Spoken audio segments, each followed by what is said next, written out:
camera sits alone on the deepest floor on Earth, nearly 11 kilometers down, where the water presses with more than 1,000 times the force at the surface, enough to crush a steel submarine like a drink can. Nothing should move here. This is far below the depth where fish stop, where their bodies fail and vanish from every recording. And yet the light clicks on, and within minutes something drifts into the frame and moves. Fast, deliberate, alive.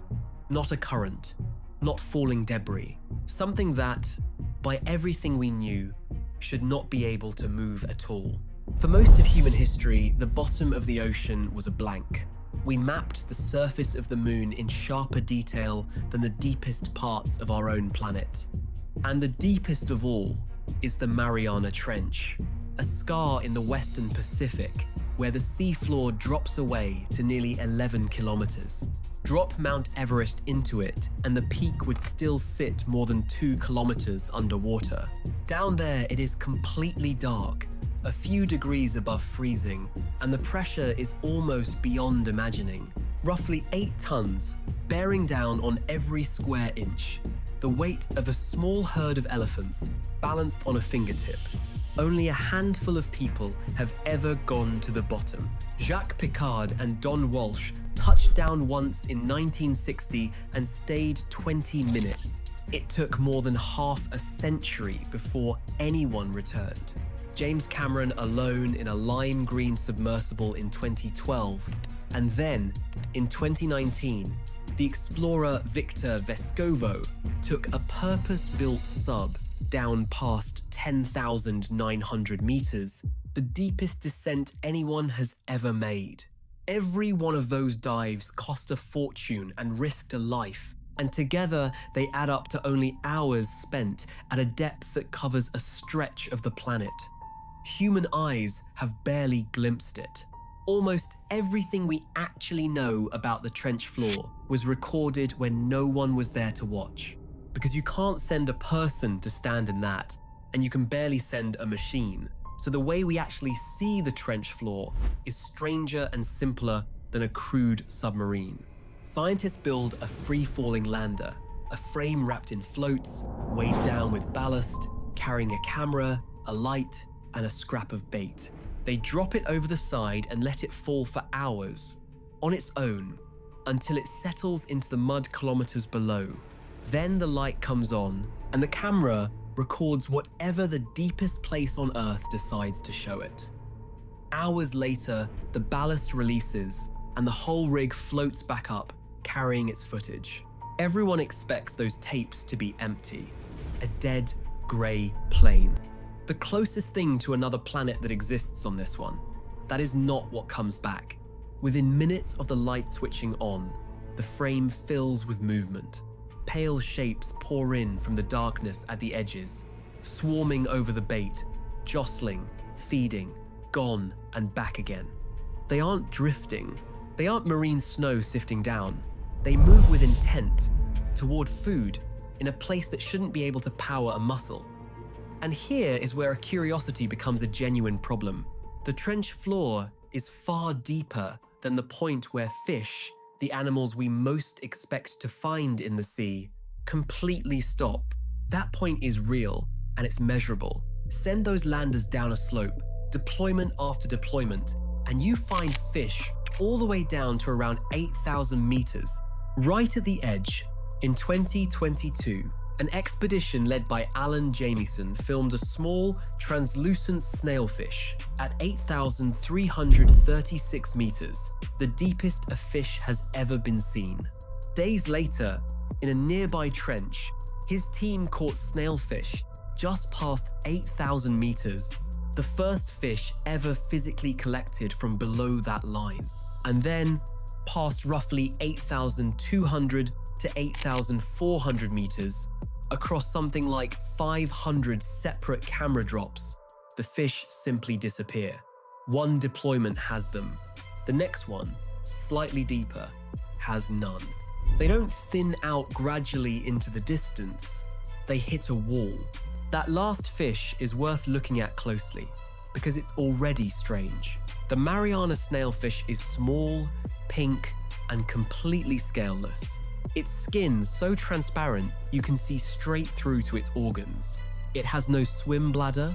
The gas-filled sac most fish use to stay buoyant would be crushed flat down there, so instead it carries a layer of gelatinous goo beneath its skin that keeps it hovering. And what does the deepest fish in the world eat? The amphipods. The same little scavengers swarming the bait make up most of its diet. Even at the very bottom of the fish world, there's a food chain, and the fish sits on top of it, right up until the moment its body can go no further. Scientists who later sequenced a hadal snailfish found a body quietly rebuilt from the inside out, genes for hardening bone partly switched off, so the skeleton stays soft and flexible instead of shattering. A skull that isn't fully closed, letting pressure equalize rather than fight it. Cell membranes altered to stay fluid where ours would stiffen like cooling fat. It is one of the most pressure-adapted animals with a backbone ever found. And it still can't cross the line. If the best engineered fish in the ocean stops at 8,200 meters, that tells you the wall isn't about effort or evolution running out of tricks. It's chemistry, and chemistry doesn't negotiate. The easy guess is that the cold and the dark finally finish them. But that collapses the moment you look at it. The water is just as cold and just as black 1,000 meters shallower, where fish are still common. And it stays cold and black all the way to the bottom, where other animals are thriving. Darkness doesn't draw a sharp line at 8,200 meters. Something else does. Something that climbs relentlessly. The deeper you go, the pressure. To understand the wall, you have to understand what pressure actually does to a body. It isn't crushing in the cartoon sense, not down there. The animals are mostly water, and water barely compresses. A fish has no air inside it to implode. The real damage is molecular. Every function in a living cell depends on proteins folding into exact shapes, and immense pressure warps those shapes, jams the machinery, and grinds the chemistry of life to a halt. Deep-sea fish fight back with a single clever trick. They flood their cells with a compound called TMAO, trimethylamine oxide, that works like a molecular brace, holding proteins in their working shape against the squeeze. And the deeper a fish lives, the more of it they pack in. Measure the TMAO in fish at increasing depths, and the amount climbs in a straight, predictable line. And that trick is also the trap. In 2014, a team led by the physiologist Paul Yancey followed that line to its end. The more TMAO a fish crams into its cells, the saltier, chemically speaking, the inside of its body becomes. Follow the climb far enough and you reach a point where the inside of the fish is as concentrated as the seawater around it. Beyond that, it can't add any more brace without the ocean starting to pull water out of its own tissues, a different, equally fatal problem. And the depth where those two curves cross, where a fish runs out of room to protect itself, lands right around 8,200 to 8,400 meters. What makes this genuinely eerie is the order it happened in. The prediction came first, from chemistry alone, before anyone had cameras deep enough to test it. Then, the fish were tracked to exactly that line and no further. Not a legend, not a lack of nerve. A hard chemical ceiling, and the cameras have watched fish press up against it and stop. So the question sharpens. If that wall is real, and the vanishing fish say it is, then what is moving on the trench floor thousands of meters below it? The answer is that the wall belongs to fish. Only to fish. It's a limit baked into the way a fish body is built, and the things swarming the bait at the bottom were never built that way. They're crustaceans, amphipods, relatives of the little sand hoppers you'd flick off a beach, scaled up and rebuilt for the deep. They don't push a fish's biochemistry to its breaking point, because they never inherited that design in the first place. Their proteins, their membranes, their whole cellular chemistry evolved around the pressure instead of waging a losing war against it. And they arrive in astonishing numbers, homing in on a fallen scrap of food within minutes, because on the trench floor, a meal is rare and precious and worth racing for. Where that food comes from is its own quiet marvel. Almost nothing grows in the dark, so the entire trench survives on scraps falling from far above, a slow, constant drift of dead plankton, fish, and specks of matter that scientists call marine snow, plus the occasional windfall of a whole dead animal sinking down. The trench acts like a funnel, its steep walls channeling that debris down into the deepest point, concentrating the sparse harvest of the whole ocean into the one place you'd least expect a feast. The amphipods are built to wait for it. Some can digest the toughest material imaginable, fragments of sunken wood and plant matter that drifted out from distant coastlines, using gut chemistry most animals simply don't have. There's something genuinely unsettling about watching it happen. Drop a lander with bait, and the first scavengers can appear within the hour, and soon there are dozens, then hundreds, a shifting carpet of pale bodies, stripping the food down while the camera looks on. It is not the slow, sparse, half-dead existence the word trench suggests. It's fast, competitive, and crowded. A rush hour in the one place on Earth that should have no traffic at all. Some of them aren't small at all. Most amphipods are the size of a grain of rice. But the trenches hide a giant, Alicella gigantea, the supergiant, a scavenger that can grow to the length of your forearm, many times larger than its shallow water cousins. When James Cameron piloted his submersible to the very bottom in 2012, his cameras caught amphipods around 17 centimeters long, moving across the ooze, pale, armored, unbothered, in the last place on Earth anyone expected to find something that size alive and active. Nobody is fully certain why deep-sea scavengers balloon like this, but the pattern is real, and it has a name: deep-sea gigantism. And it doesn't stop at crustaceans. Sweep the light across the deepest mud and you find sea cucumbers, holothurians, soft-bodied animals inching over the sediment. Some of them likely species no one has ever named. These aren't microbes clinging to existence. They are complex, multicellular animals, with guts and muscles and coordinated movement, living and feeding thousands of meters below the depth where a fish's cells would seize solid. The empty moonscape keeps turning out to be inhabited. But the strangest thing the cameras found at the bottom of the trench isn't an animal at all.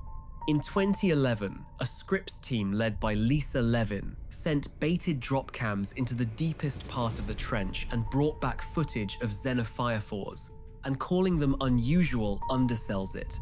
A xenophyrophore is a single cell, one cell, but instead of being invisibly small, it grows to around 10 centimeters across the size of a fist, which makes it one of the largest single cells known to exist anywhere. It has no muscles, no nerves, no brain, no organs in the way an animal does.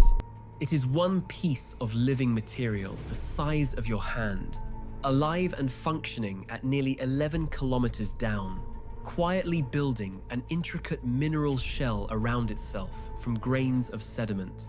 And that shell becomes a home.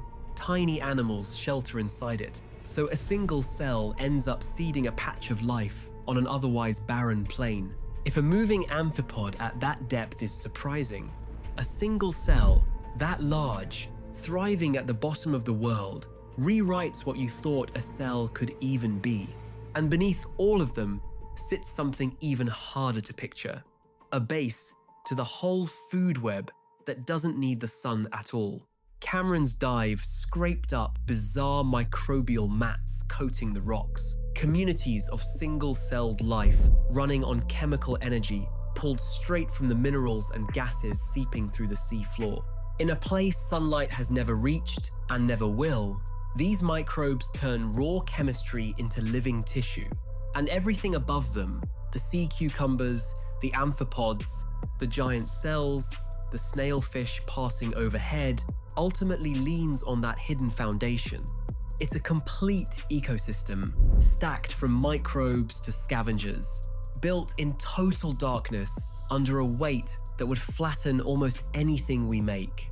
Put it together, and the picture inverts completely. The trench floor isn't the edge of life. It's a whole community, swarming scavengers, crawling sea cucumbers, giant single cells, and beneath them, mats of microbes feeding on chemicals leaking from the rock. What they share is that none of them are fish. Each one solved the pressure problem its own way, with bodies that never hit the TMAO wall because they were never designed around it. Movement down there isn't a struggle against the impossible.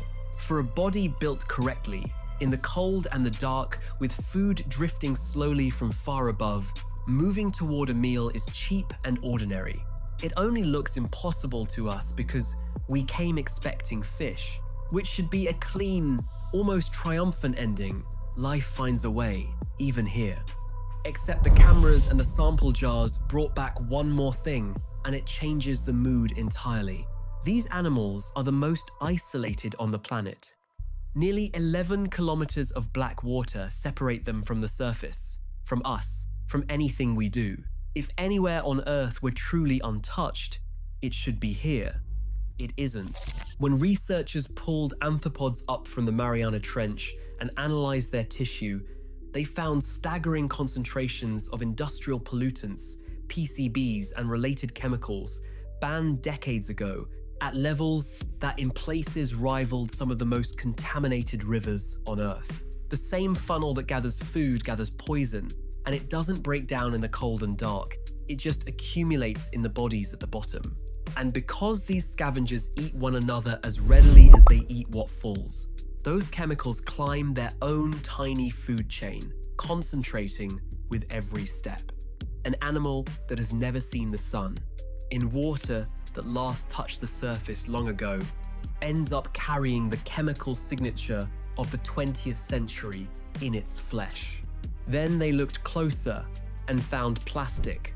In one study of amphipods from the 6 deepest trenches, more than 70% of the animals dissected had synthetic fibers inside them. And in the Mariana Trench, the deepest of all, every single animal examined did.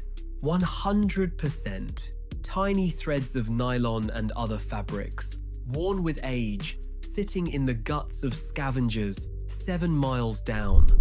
One amphipod hauled from these depths turned out to be a species new to science, with a fragment of plastic already lodged in its body when it was first described. So they named it Erythrines plasticus, a permanent record, written into the scientific name itself, of what we sent down ahead of ourselves. That's the real weight of the footage. The camera went to the bottom of the Mariana Trench to answer whether anything could survive there, and the answer came back louder than anyone wanted. Yes, far more than we thought. And our waste got there first. So what was the camera really recording when it caught something moving where nothing should move? Not a monster, not a glitch, not a current mistaken for a creature. It was recording the plain truth of the deepest place on Earth, that the crushing wall we imagined is only a wall for us and for the fish, and that below it lies a living world running on different rules. The obvious story got one thing right. Pressure is the killer, and there is a genuine ceiling. It got one thing wrong, and it's the thing that matters. The ceiling only stops the animals built like fish. Everything else kept going. We have been wrong about this before, in the same direction, every time. In the 1840s, a respected naturalist declared the deep sea a lifeless desert below a few hundred fathoms, the Azoic theory, and it held for decades, until dredge after dredge kept hauling living things out of water that was supposed to be empty. The trench, is the last and deepest version of that same mistake. Assume the extreme kills everything, and let the evidence keep proving otherwise. To the animals themselves, none of it is extreme. There's no wall in their world, no impossible depth, no record being broken. The supergiant grazing a lander's bait is simply home, in the only conditions its lineage has ever known. Extreme is our word. We built it out of our own fragility, a species that needs air and can't take the pressure, and then acted surprised the deep didn't share it. Even now, the science can't tell you exactly where the true floor of animal life sits, or what else moves past a lander in the hours before its battery dies and it lifts back toward the light. What it can tell you is that the emptiness was never real. Nearly every serious expedition that lowers a net or a camera into a trench still comes back with animals no one has ever described. The deepest catalogue on Earth is nowhere close to finished. Picture that ring of light again, alone on the black seabed, and the first pale shape sliding into it out of the dark. For a moment, it looks like something that shouldn't be there at all. It's the opposite. It's the signature of a place more alive, more crowded, and far more like the rest of our world, pollution and all, than the deepest point on Earth had any right to be.